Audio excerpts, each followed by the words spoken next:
Ayan mga huli natin guys for today. Ang aroyo. Lalapad oh. Aroyo. Tilapia. At ito ang pinakamalaki. Ayan guys ha.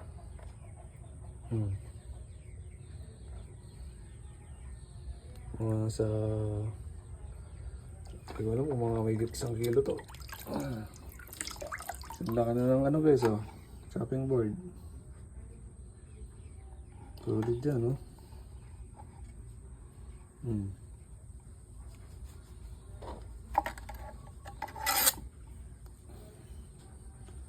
Kulang pa yung kutsilyo na ano. Sa habang.